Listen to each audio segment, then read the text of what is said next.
Imagine um homem que perdeu completamente a capacidade de falar após testemunhar massacre brutal de comunidade indígena, mas desenvolveu habilidade extraordinária de prever mortes iminentes, que enviava cartas meticulosamente escritas anunciando falecimentos exatamente 3 dias antes que ocorressem, com precisão tão assombrosa que população inteira do sertão mineiro passou a temer chegada de correspondência com seu selo característico. Um missionário que nunca mais pronunciou uma palavra sequer, mas cujas cartas silenciosas provocavam pânico instantâneo em vilas remotas onde correio raramente chegava. O que você vai descobrir sobre Inácio Almeida, conhecido simplesmente como Padre Inácio, vai mostrar como trauma profundo pode transformar religioso comum em figura quase sobrenatural que transitava entre mundos físico e espiritual. Ele não era apenas mais um missionário em região isolada, era mensageiro entre vivos e mortos, que carregava fardo terrível de conhecer destinos selados sem poder alterá-los. Mas antes de revelar como o Padre Inácio desenvolveu sua inexplicável capacidade premonitória, preciso contar detalhadamente sobre tragédia devastadora que transformou o jovem sacerdote falante em eremita silencioso. Porque quando você entender o que aconteceu naquela missão isolada em 1918, vai compreender como o homem de fé inabalável foi forçado a questionar própria sanidade quando começou a receber visões que anunciavam mortes inevitáveis. Essa história absolutamente extraordinária aconteceu entre 1918 e 1940 no sertão de Minas Gerais. De onde vocês estão assistindo? Deixa aí nos comentários sua cidade. E se vocês curtem casos reais sobre fenômenos inexplicáveis na história brasileira, se inscreve no canal e ativa o sino, porque a história completa do Padre Inácio vai fazer você questionar limites entre ciência e sobrenatural. Vamos descobrir juntos como o homem que não conseguia pronunciar uma única palavra se comunicava perfeitamente com quem estava prestes a morrer. Para entender completamente a história absolutamente extraordinária de Padre Inácio, primeiro preciso contextualizar meticulosamente a tragédia devastadora que destruiu completamente sua capacidade de falar e transformou drasticamente sua relação com vida, morte e própria fé. Era evento tão profundamente traumático que dividiria a existência do sacerdote em antes e depois com clareza absoluta. Inácio Almeida nasceu em 1890, em família tradicional católica de Mariana, Minas Gerais. Desde jovem, demonstrou vocação religiosa excepcional, ingressando no seminário aos 14 anos, onde rapidamente destacou-se por inteligência aguçada e oratória particularmente inspirada. Era conhecido especialmente por sermões eloquentes, que mesclavam teologia sofisticada com linguagem acessível que tocava profundamente até fiéis mais simples. Em 1915, após ordenação, jovem padre solicitou especificamente designação para trabalho missionário em regiões remotas, escolha incomum para sacerdote tão promissor que poderia facilmente assegurar posição confortável em paróquia urbana prestigiada. Motivação declarada era desejo genuíno de levar conforto espiritual para populações completamente esquecidas pelo Estado e pela própria Igreja. Inácio representava ideal missionário em sua forma mais pura, explicou o historiador eclesiástico. Não buscava converter à força ou impor dogmas, desejava sinceramente aliviar sofrimento material e espiritual onde fosse mais necessário. Era a abordagem extraordinariamente humanista para a época marcada por evangelização frequentemente autoritária.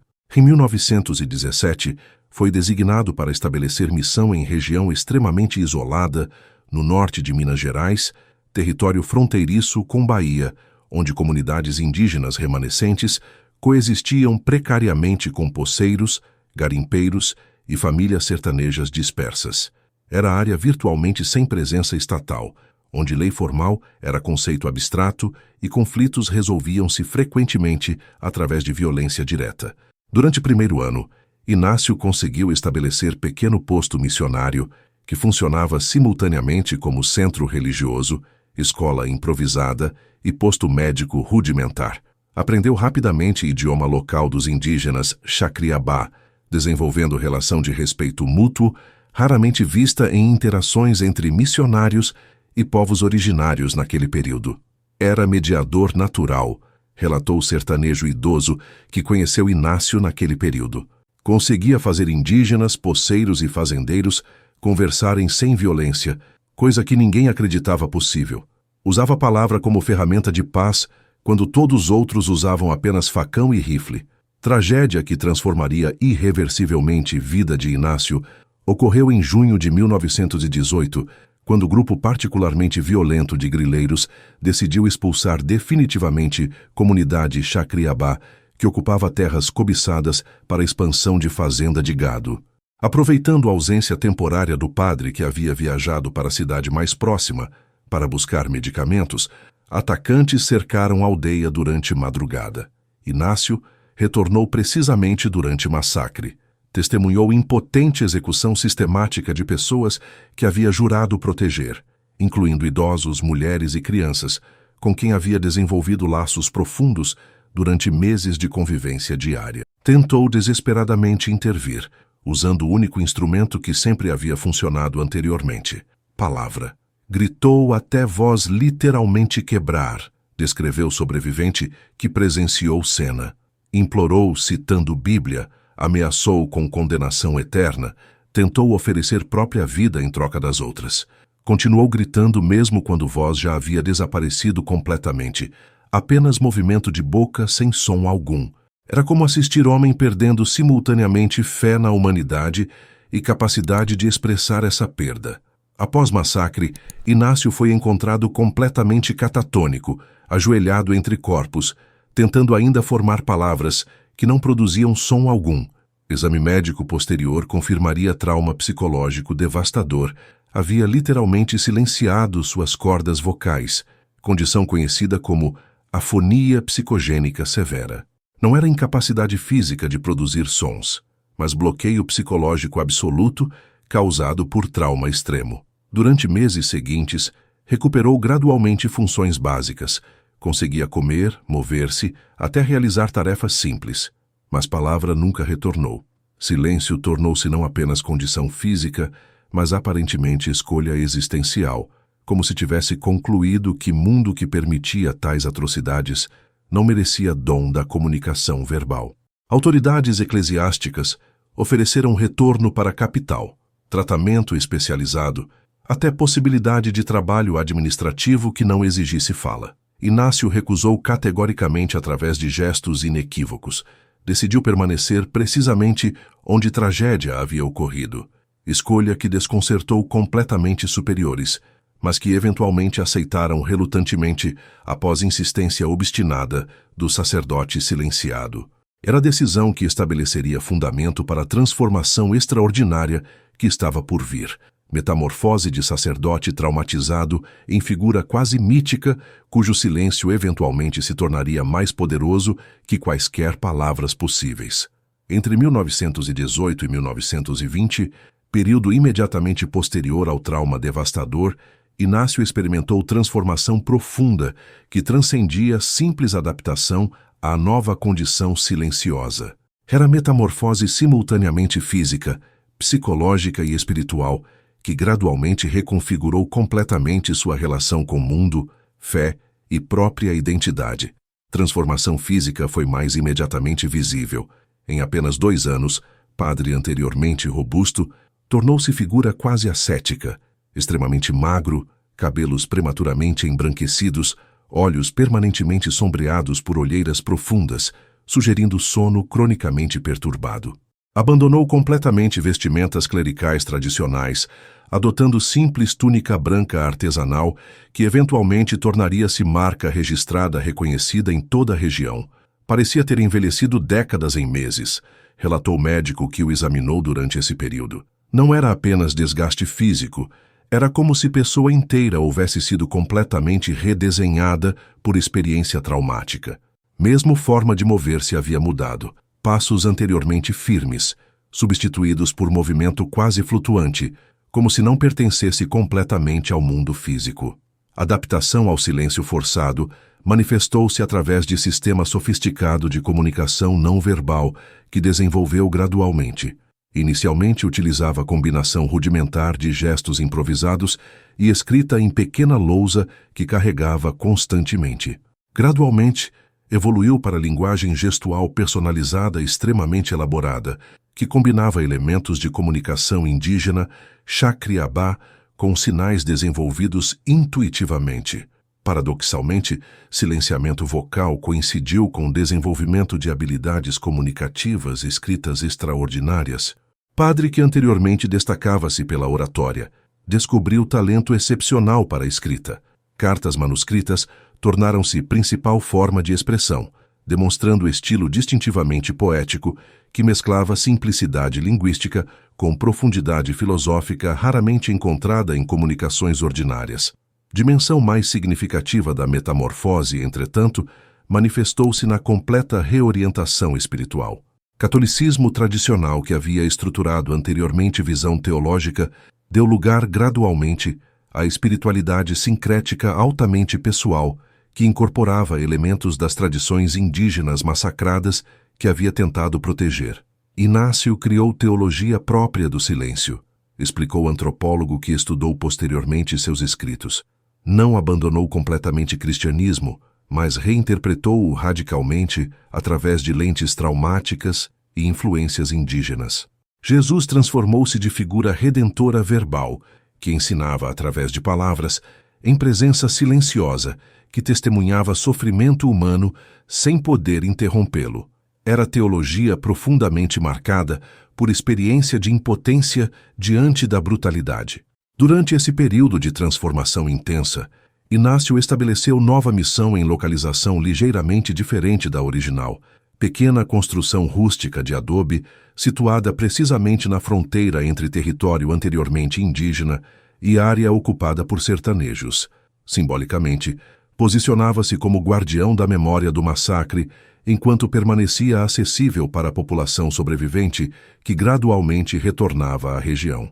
Igreja institucional manteve relação ambivalente com sacerdote transformado. Oficialmente, continuava reconhecido como padre em pleno exercício, recebendo ocasionalmente visitas de superiores eclesiásticos preocupados. Não oficialmente, era visto com mistura de admiração desconfortável e suspeita discreta, respeitado por sacrifício e dedicação, mas crescentemente percebido como figura que operava nas margens do catolicismo ortodoxo. Gradualmente, população local desenvolveu relação completamente nova com o missionário silencioso. Inicialmente objeto de compaixão e curiosidade, Inácio transformou-se em figura consultada para aconselhamento escrito sobre questões espirituais e práticas. Pequena Missão tornou-se simultaneamente capela improvisada, centro comunitário informal e local de peregrinação para pessoas buscando orientação através de bilhetes respondidos meticulosamente pelo padre, que não falava, mas escrevia com precisão perturbadora. Foi durante esse período de reconstrução identitária que primeiros sinais da capacidade extraordinária começaram a manifestar-se, inicialmente de forma tão sutil que nem próprio Inácio percebeu plenamente o significado dos estranhos sonhos recorrentes e sensações inexplicáveis que experimentava quando determinadas pessoas cruzavam seu caminho. Em 15 de outubro de 1920, Inácio Almeida realizou ato aparentemente simples que estabeleceria padrão perturbador pelos 20 anos seguintes. Enviou carta manuscrita para fazendeiro local que nunca havia procurado seus serviços religiosos anteriormente. O conteúdo era simultaneamente poeticamente ambíguo e assustadoramente específico. Texto curto que mencionava travessia iminente para outra margem e sugeria necessidade urgente de resolver pendências terrenas antes que tempo se esgote completamente. Carta, entregue pessoalmente pelo próprio Padre Silencioso, confundiu inicialmente destinatário, que interpretou mensagem como tentativa proselitista padrão, advertência religiosa genérica sobre mortalidade e salvação. Significado mais literal, tornou-se terrivelmente claro exatamente 3 dias depois, quando o fazendeiro sofreu ataque cardíaco fulminante enquanto inspecionava a propriedade, falecendo instantaneamente. Ninguém conectou imediatamente os eventos, relatou o sobrinho do falecido. Carta foi redescoberta apenas durante preparativos para funeral, quando viúva encontrou-a na escrivaninha. Leitura em contexto pós-morte transformou completamente a interpretação. Não era mais advertência vaga, mas anúncio extremamente preciso de falecimento específico.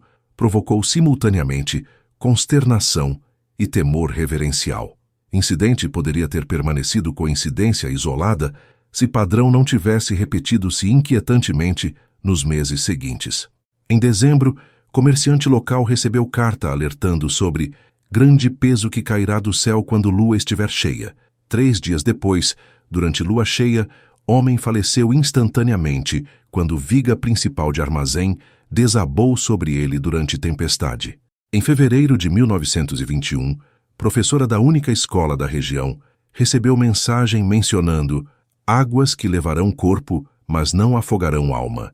Precisamente 3 dias depois, mulher foi encontrada morta em leito de rio após aparente acidente durante travessia de correnteza temporária formada por chuvas sazonais. Padrão tornou-se inequívoco. Inácio enviava carta manuscrita contendo metáfora específica relacionada à forma da morte iminente, sempre exatamente 3 dias antes do falecimento. Cartas nunca mencionavam explicitamente morte ou comunicavam diretamente prazo específico. Utilizavam linguagem poética que só tornava-se plenamente compreensível retrospectivamente, após ocorrência do evento previsto.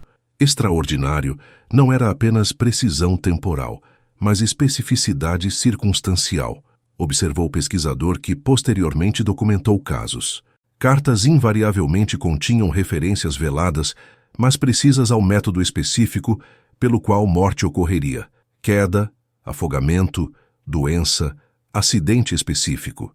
Era como se Inácio visualizasse não apenas fato da morte iminente, mas circunstâncias exatas que a provocariam.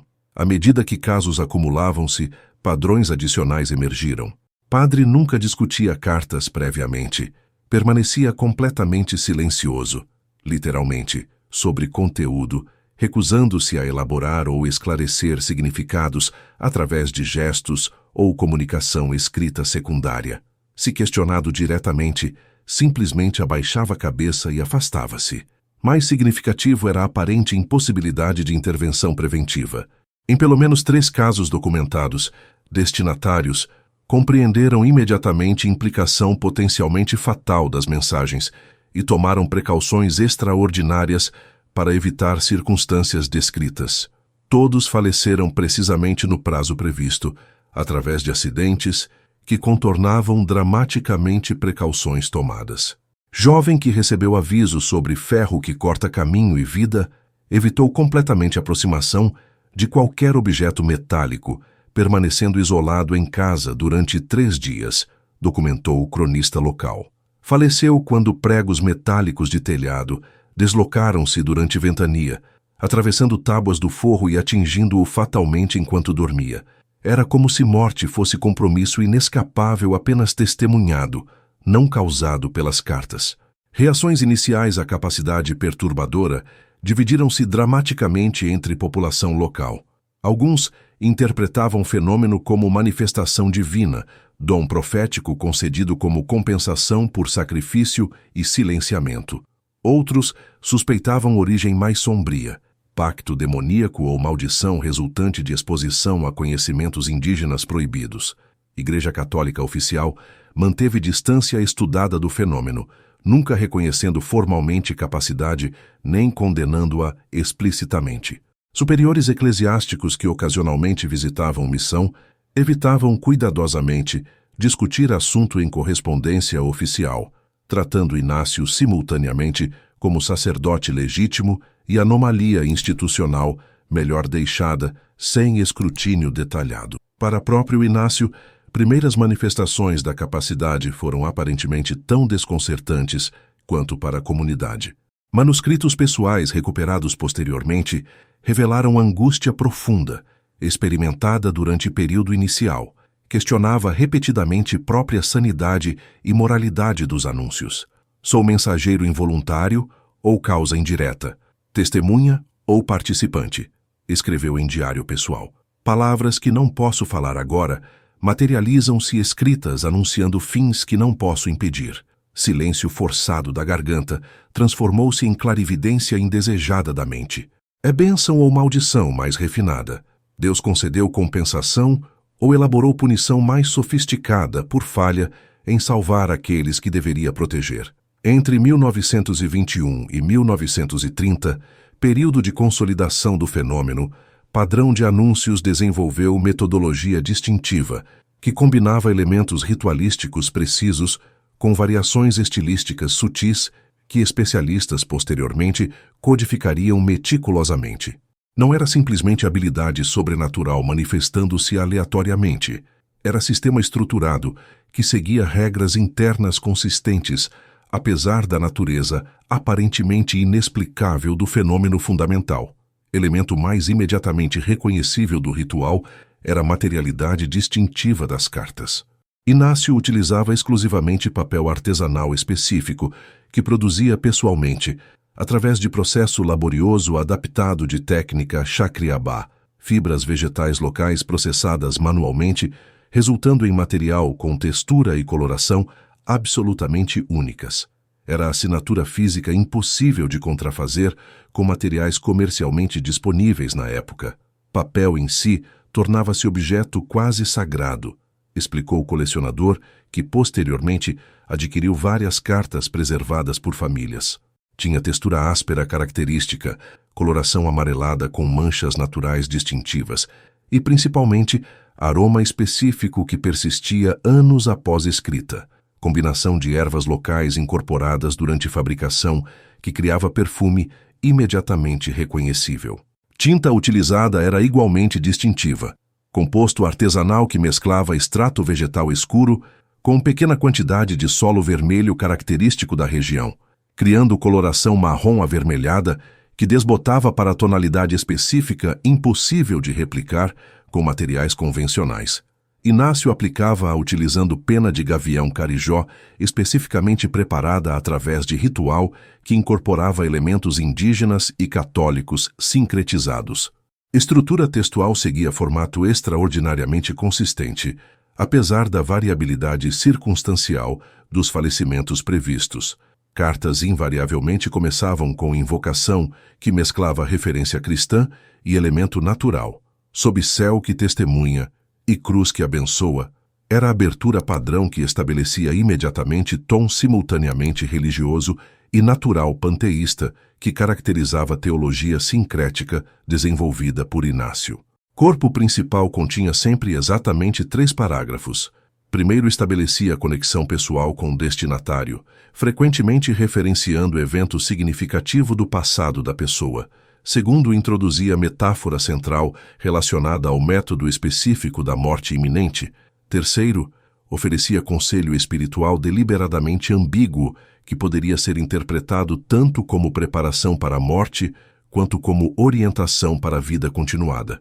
Era estrutura deliberadamente balanceada entre revelação e obscurecimento, analisou o linguista que estudou o corpus completo das cartas preservadas. Inácio parecia conscientemente evitar clareza excessiva que provocaria pânico imediato, enquanto fornecia informação suficiente para permitir preparação espiritual. Era comunicação calibrada para possibilitar a aceitação gradual de inevitabilidade sem trauma paralisante da certeza absoluta. Elemento mais controverso e debatido do sistema era método específico pelo qual Inácio aparentemente identificava destinatários. Diferente de profetas tradicionais que faziam pronunciamentos públicos generalizados, Padre Silencioso direcionava comunicações exclusivamente para indivíduos específicos, que frequentemente não tinham conexão pessoal prévia significativa com ele. Testemunhos contemporâneos sugerem que o processo iniciava-se com manifestações físicas específicas que Inácio experimentava quando encontrava a pessoa destinada a falecer no período crítico de 3 dias. Relatos descrevem episódios onde sacerdote subitamente demonstrava tremores sutis, sudorese intensa e principalmente alteração característica na respiração, quando determinadas pessoas aproximavam-se dele durante interações rotineiras. Era como se corpo reconhecesse proximidade da morte antes da mente processar conscientemente informação, descreveu o assistente, que ocasionalmente acompanhava padre. Quando alguém marcado pela morte iminente aproximava-se, respiração tornava-se audível, único som que produzia involuntariamente, apesar do silenciamento vocal completo. Era suspiro distintivo, que aprendemos a reconhecer como sinal inicial do processo. Após identificação inicial, Inácio aparentemente recebia informações específicas através de sonho detalhado que ocorria invariavelmente na noite seguinte ao encontro inicial. Diários pessoais descrevem repetidamente visões noturnas inescapáveis, onde circunstâncias específicas da morte iminente manifestavam-se com clareza perturbadora, não apenas fato genérico do falecimento, mas detalhes precisos sobre método, localização e até hora aproximada. Não convido estas visões. Invadem mente como intruso que não posso expulsar, escreveu em entrada particularmente reveladora. Vejo queda antes da pessoa cair, afogamento antes das águas cobrirem rosto, doença consumindo o corpo ainda saudável aos olhos terrenos. É testemunho antecipado de futuros selados que não posso alterar mais do que poderia impedir massacre que presenciei. Apenas posso servir como ponte entre conhecimento divino e compreensão humana limitada. Processo culminava com produção e entrega da carta, sempre realizada pessoalmente pelo próprio Inácio, exatamente 3 dias antes da morte prevista. Distância nunca impedia a entrega. Há relatos documentados de jornadas extraordinárias realizadas a pé, através de terrenos extremamente difíceis para garantir que mensagem chegasse precisamente no prazo estabelecido. Entre 1921 e 1930, documentação confiável confirma pelo menos 54 cartas entregues, seguindo exatamente metodologia descrita, com correspondência perfeita entre previsão codificada e falecimento subsequente. Era sistema que funcionava com precisão mecânica, apesar da natureza aparentemente sobrenatural do fenômeno fundamental que o sustentava. À medida que o fenômeno tornava-se amplamente conhecido na região, entre 1925 e 1935, transformação extraordinária ocorreu no significado cultural e impacto psicológico das correspondências. O que inicialmente era visto como curiosidade perturbadora ou anomalia espiritual, evoluiu gradualmente para sistema informal de preparação comunitária para a morte, simultaneamente temido e respeitado pela população local. Elemento mais visível dessa transformação foi reação imediata, que visita de Inácio provocava em comunidades dispersas do sertão. Chegada do padre silencioso, anteriormente recebida com respeito moderado ou curiosidade casual, transformou-se em evento carregado de ansiedade coletiva. Mera visão da figura magra em túnica branca, aproximando-se de povoado, gerava comoção imediata. Pessoas literalmente escondiam-se em casas, observando ansiosamente através de janelas para determinar destinatário específico da potencial mensagem fatal. Era terror reverencial em forma mais pura, descreveu o comerciante, que presenciou várias visitas. Comunidade inteira paralisava-se completamente quando o padre Inácio aparecia no horizonte. Ninguém queria ser visto por ele, como se invisibilidade pudesse de alguma forma adiar destino. Simultaneamente, ninguém ousava desrespeitar ou impedir passagem. Temor espiritual sobrepunha-se completamente ao medo da morte propriamente dita. Terminologia regional específica desenvolveu-se para descrever fenômeno. Expressão receber a letra emergiu como eufemismo para designar seleção como destinatário de anúncio fatal. Fulano recebeu a letra do padre. Tornou-se forma codificada de comunicar que pessoa havia sido marcada para falecimento iminente sem mencionar diretamente morte, reflexo da mesma ambiguidade poética que caracterizava próprias cartas. Mais significativa foi transformação gradual do papel social das cartas. O que inicialmente era visto primariamente como fenômeno sobrenatural perturbador evoluiu para sistema culturalmente aceito de preparação para a morte. Receber correspondência, apesar do terror inicial, transformou-se em oportunidade culturalmente valorizada para a conclusão adequada de assuntos terrenos e preparação espiritual que muitas mortes súbitas normalmente impossibilitariam. Famílias desenvolveram protocolo elaborado para período entre carta e falecimento, documentou o antropólogo que estudou região. 3 dias tornaram-se ritualizados. Primeiro dedicado à resolução de questões práticas, como testamentos e instruções familiares. Segundo, reservado para reconciliações e despedidas de parentes distantes, convocados urgentemente.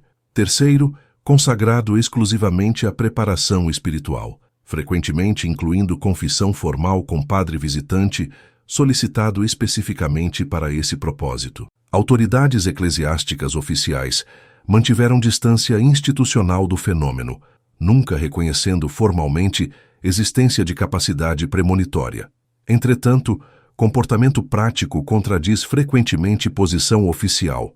Há documentação consistente de padres de paróquias vizinhas respondendo com urgência excepcional a chamados para administrar últimos sacramentos a destinatários das cartas, priorizando essas visitas sobre quaisquer outros compromissos pastorais.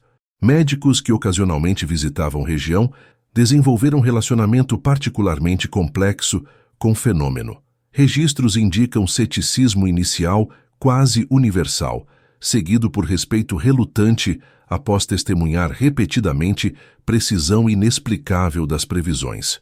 Vários relatórios médicos oficiais desse período contêm observações claramente desconfortáveis sobre pacientes que apresentam condição terminal detectável apenas após recebimento de correspondência específica de origem religiosa local. Dimensão mais perturbadora da evolução cultural foi a emergência de comportamentos supersticiosos elaborados projetados para evitar a atenção de Inácio. Famílias desenvolveram rituais específicos, como manter ervas amargas próximas às portas, usar roupas com cores específicas consideradas invisíveis para a capacidade premonitória, até práticas mais extremas, como temporariamente adotar nomes falsos durante períodos em que Padre Silencioso estava conhecido por visitar área específica. Era a tentativa desesperada de enganar destino que todos suspeitavam ser inescapável, explicou o historiador local. Racionalidade cotidiana colapsava completamente diante do fenômeno que desafiava explicações convencionais. Mesmo indivíduos mais céticos e educados eventualmente sucumbiam a comportamentos que normalmente considerariam irracionais quando confrontados repetidamente com precisão assombrosa das previsões. Para próprio Inácio, transformação cultural representava aparentemente dilema moral profundo. Diários pessoais do período revelam angústia crescente sobre consequências não intencionais de capacidade que não havia solicitado nem podia controlar completamente. Palavra escrita agora carrega peso que palavra falada nunca conseguiu, escreveu em reflexão particularmente reveladora. Quando pregava com voz, poucos realmente escutavam mensagem essencial sobre fragilidade da vida. Agora, no silêncio forçado, mensagens enviadas involuntariamente produzem temor que palavras voluntárias jamais provocariam. É revelação divina operando através de mecanismo traumatizado ou simplesmente manifestação distorcida de mente quebrada pelo testemunho do horror? Sirvo propósito superior ou apenas espalho terror desnecessário entre pessoas já suficientemente atormentadas pela dureza da vida sertaneja? Entre 1930 e 1937, período de manifestação mais intensa do fenômeno, série de anomalias específicas emergiu que desafiava padrão anteriormente consistente e introduzia elementos ainda mais inexplicáveis à capacidade já extraordinária de Inácio. Não eram simplesmente previsões de mortes iminentes, mas variações perturbadoras que sugeriam dimensões completamente novas do fenômeno e levantavam questões fundamentais sobre natureza exata da capacidade premonitória. Primeira categoria significativa de anomalias envolvia temporalidade alterada. Em pelo menos 7 casos documentados, intervalo tradicional de 3 dias entre entrega da carta e falecimento foi inexplicavelmente modificado. Em 3 ocasiões, cartas foram entregues com antecedência significativamente maior, até 2 semanas em caso particularmente notável de fazendeiro, que recebeu mensagem 14 dias antes de falecimento por febre tropical. A alteração temporal provocou confusão significativa tanto para destinatários quanto para a comunidade observadora, relatou o pesquisador que documentou casos. Prazo de 3 dias havia tornado-se tão estabelecido que desviações geravam inicialmente esperança de erro ou exceção à infalibilidade do padrão. Quando mortes eventualmente ocorriam exatamente como previsto, apenas em cronograma alterado, perturbação resultante era ainda mais profunda. Sugeria sistema mais complexo operando além da compreensão humana. Particularmente desconcertante foi caso único documentado de carta entregue após falecimento, mensagem que chegou precisamente 3 horas depois que destinatário havia morrido em acidente durante tempestade. Inácio aparentemente viajou durante noite inteira para entregar correspondência, completamente inconsciente que evento previsto já havia ocorrido. Familiares relataram que sacerdote demonstrou confusão visível quando informado sobre morte. Único caso registrado onde controle emocional habitualmente perfeito falhou momentaneamente. Segunda categoria de anomalias envolvia conteúdo não padrão. Enquanto a maioria das cartas seguia a estrutura tripartite consistente anteriormente estabelecida, aproximadamente 12 correspondências desse período continham elementos completamente novos, referências detalhadas a eventos históricos futuros que transcendiam completamente a experiência individual do destinatário. Caso mais documentado ocorreu em abril de 1932, quando o fazendeiro influente recebeu carta que, além da habitual previsão codificada de morte iminente, que ocorreu precisamente 3 dias depois, continha parágrafo descrevendo grandes exércitos usando máscara de pano sobre rostos, batalhando contra inimigo invisível que devastará nações inteiras. Considerada inicialmente metáfora religiosa obscura, passagem foi redescoberta e amplamente discutida durante pandemia de gripe espanhola que atingiu região anos depois. Não era simplesmente previsão de morte individual, mas aparentemente vislumbre de catástrofe coletiva futura, observou o historiador que analisou o documento original. Sugeria a capacidade que transcendia limites temporais muito além do padrão de 3 dias, alcançando eventos que ocorreriam anos depois em escala que ultrapassava completamente a experiência local. Terceira e mais perturbadora categoria de anomalias envolvia cartas que aparentemente violavam determinismo absoluto que caracterizava sistema anteriormente. Em 3 casos extraordinários, correspondências incluíam não apenas anúncio codificado da morte iminente, mas também descrição específica de ação que poderia teoricamente evitá-la. Única instância documentada onde Inácio aparentemente sugeria a possibilidade de alterar destino previamente estabelecido. Caso mais extensivamente documentado, envolveu o jovem vaqueiro, que recebeu carta mencionando serpente que espera na trilha habitual e extraordinariamente específica recomendação para abandonar caminho conhecido e buscar passagem mais longa através das pedras brancas. Jovem, diferentemente de todos os outros destinatários anteriores, seguiu o conselho literalmente, desviou de trilha usual e sobreviveu quando outros vaqueiros posteriormente encontraram cascavel excepcionalmente grande exatamente no local descrito. Era a contradição fundamental do sistema estabelecido, analisou o pesquisador. Todos os outros casos haviam demonstrado fatalidade absoluta, onde precauções eram invariavelmente inúteis.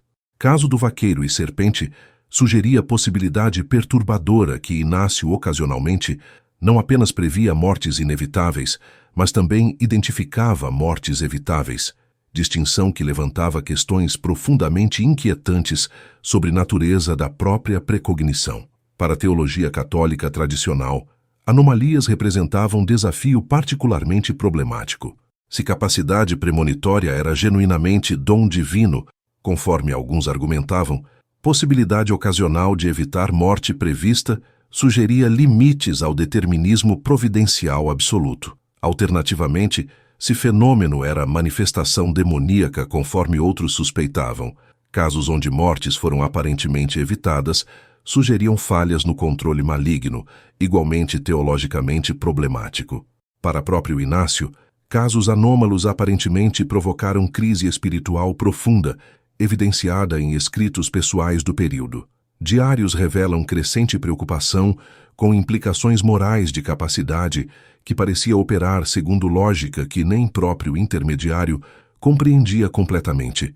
Se algumas mortes podem ser evitadas enquanto outras permanecem seladas, sou culpado por não encontrar palavras para distinguir claramente entre elas, escreveu em entrada, particularmente angustiada.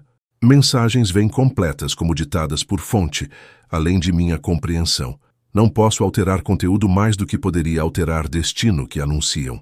Se ocasionalmente incluem escape do inevitável, é misericórdia divina operando através de instrumento imperfeito ou apenas falha na percepção danificada pelo trauma. Casos inexplicáveis introduziram elemento final de complexidade ao fenômeno já extraordinário, sugestão inquietante que capacidade operava segundo princípios que transcendiam completamente compreensão tanto de observadores externos quanto do próprio intermediário involuntário através do qual manifestava-se.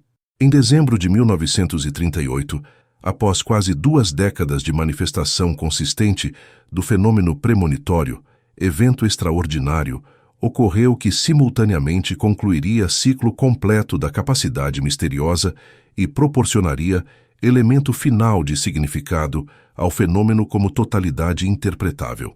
Inácio redigiu carta que, diferente de todas anteriores, era endereçada não a outra pessoa, mas a si mesmo. Processo de criação foi observado por assistente ocasional, que havia permanecido com padre silencioso durante anos anteriores.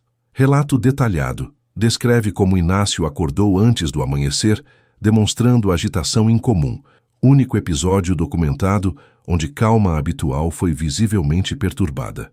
Durante várias horas, sacerdote preparou meticulosamente materiais para a correspondência final com cuidado ritualístico ainda mais elaborado que procedimento padrão, já meticuloso.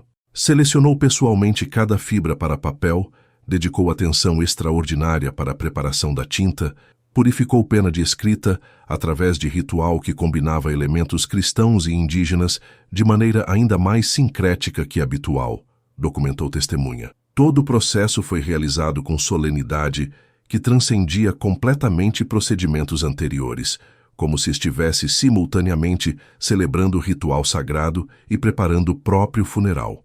Conteúdo específico da carta permanece objeto de intenso debate histórico. Documento original foi encontrado junto ao corpo após falecimento, mas posteriormente desapareceu durante transferência para autoridades eclesiásticas oficiais. Circunstância que alimentou décadas de teorias conspiratórias sobre supressão deliberada de informações potencialmente controversas. Relatos contemporâneos de pessoas que viram carta antes do desaparecimento sugerem estrutura que simultaneamente seguia padrão estabelecido e introduzia elementos completamente novos. Abertura mantinha invocação padrão, mas corpo principal aparentemente continha não apenas anúncio codificado da própria morte iminente, mas também reflexão abrangente sobre significado completo do fenômeno que havia manifestado-se através de Inácio durante décadas anteriores. Elementos recorrentes mencionados em múltiplos relatos incluem referência específica ao massacre original que silenciou o sacerdote, sugestão explícita que capacidade premonitória era simultaneamente penitência pessoal e serviço comunitário, e, principalmente, indicação que fenômeno completava ciclo significativo com anúncio da própria morte do intermediário. Carta parecia simultaneamente conclusão e explicação, relatou o padre, que visitou região posteriormente e entrevistou testemunhas. Inácio aparentemente compreendia a própria morte como evento que simultaneamente encerrava fenômeno e revelava significado completo do mesmo. Era a metacarta que comentava sobre todas as anteriores, enquanto anunciava fim do próprio sistema de anúncios. 3 dias após redação da carta final, exatamente seguindo o padrão temporal que havia caracterizado todas as previsões anteriores, Inácio faleceu durante noite enquanto dormia em pequeno quarto anexo à capela rudimentar. Autópsia informal realizada por médico, que ocasionalmente visitava a região, não identificou causa específica da morte, além de observação genérica sobre exaustão geral de organismo severamente desgastado. Conclusão médica que simultaneamente explicava tudo e nada. Circunstâncias imediatamente circundantes ao falecimento introduziram o elemento final de mistério ao fenômeno completo. Testemunhas relataram que durante a noite da morte, pequena missão foi visitada por número extraordinário de pássaros, especificamente bando imenso de gaviões carijó, espécie cuja pena Inácio utilizava exclusivamente para a escrita das cartas premonitórias. Árvores ao redor da missão estavam literalmente cobertas de pássaros durante a noite inteira, documentou o relato contemporâneo. Centenas deles, completamente silenciosos, apenas observando. Comportamento absolutamente sem precedentes para a espécie, normalmente solitária e territorial. Desapareceram completamente exatamente no momento do amanhecer, precisamente quando o assistente descobriu que Inácio havia falecido durante sono. Reações ao falecimento dividiram-se conforme linhas interpretativas que haviam caracterizado a recepção do fenômeno durante manifestação ativa. Para aqueles que consideravam capacidade genuinamente divina, morte representava a conclusão apropriada de missão espiritual extraordinária. Para céticos, representava final previsível de episódio prolongado de trauma psicológico, manifestando-se através de comportamento religioso culturalmente condicionado. Igreja Católica Oficial manteve abordagem caracteristicamente ambivalente. Funeral foi realizado com todos os rituais apropriados para sacerdote em pleno exercício, mas nenhum reconhecimento formal jamais foi emitido sobre natureza extraordinária do ministério de Inácio ou legitimidade das capacidades premonitórias manifestadas. Nas décadas seguintes ao falecimento de Inácio, em 1938, fenômeno que havia dominado a vida espiritual da região durante quase 20 anos, gradualmente transformou-se de evento contemporâneo em elemento folclórico religioso profundamente incorporado à cultura regional. Era metamorfose que simultaneamente preservava a memória do evento extraordinário e gradualmente modificava detalhes específicos conforme narrativa era adaptada para novas gerações e contextos. Elemento mais imediatamente visível dessa transformação foi o tratamento físico das cartas sobreviventes.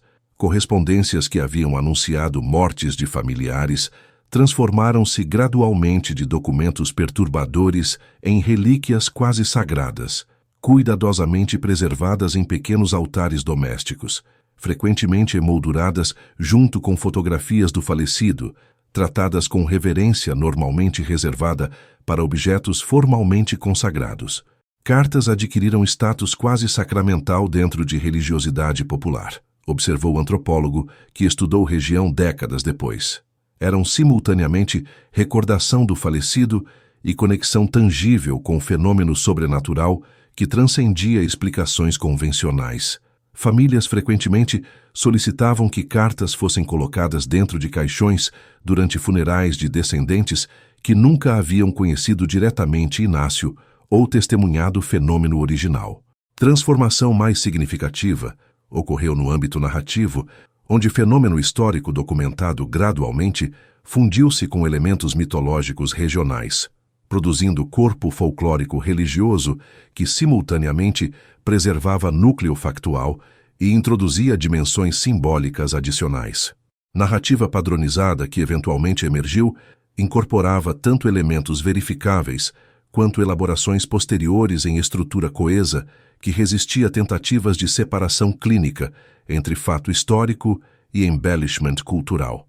Padre das cartas, eventualmente estabeleceu-se como figura arquetípica no panteão informal de personagens religiosos regionais, intermediário entre mundos que transcendia a categorização simples como santo não canonizado ou entidade folclórica.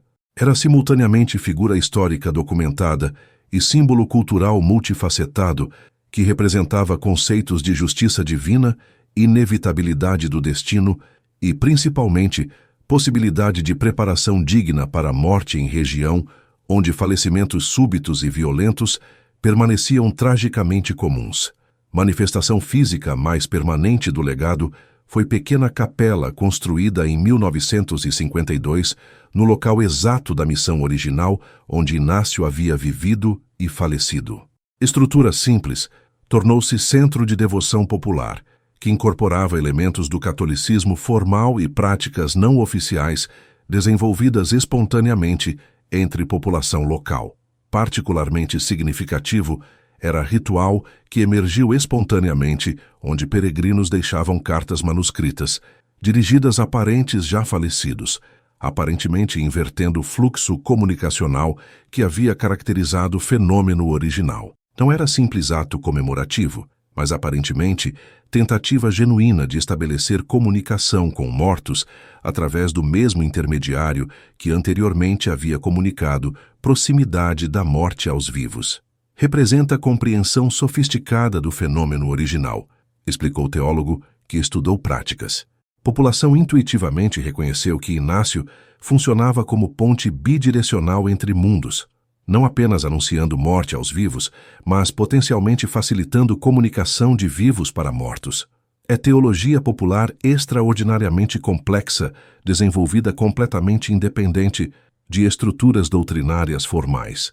Igreja institucional eventualmente adotou abordagem pragmaticamente tolerante para a devoção popular, permitindo peregrinações informais, enquanto cuidadosamente evitava endosso oficial de elementos potencialmente heterodoxos. Capela foi formalmente consagrada e ocasionalmente recebia visitas de padres itinerantes, mas permanecia fundamentalmente instituição popular, mantida primariamente através de organização comunitária informal. Dimensão mais duradoura e significativa do legado foi transformação fundamental na relação cultural com morte que fenômeno havia catalisado na região. População que havia experimentado diretamente manifestação do extraordinário desenvolveu abordagem distintamente equânime para a mortalidade que contrastava nitidamente com padrões culturais prevalentes em comunidades vizinhas. Região desenvolveu relação singular com finitude, documentou o estudo sociológico conduzido décadas depois. Habitantes demonstram simultaneamente aceitação notável da inevitabilidade da morte e valorização extraordinária da vida, precisamente devido à sua natureza transitória. Não é fatalismo resignado, nem negação ansiosa que caracteriza frequentemente atitudes contemporâneas.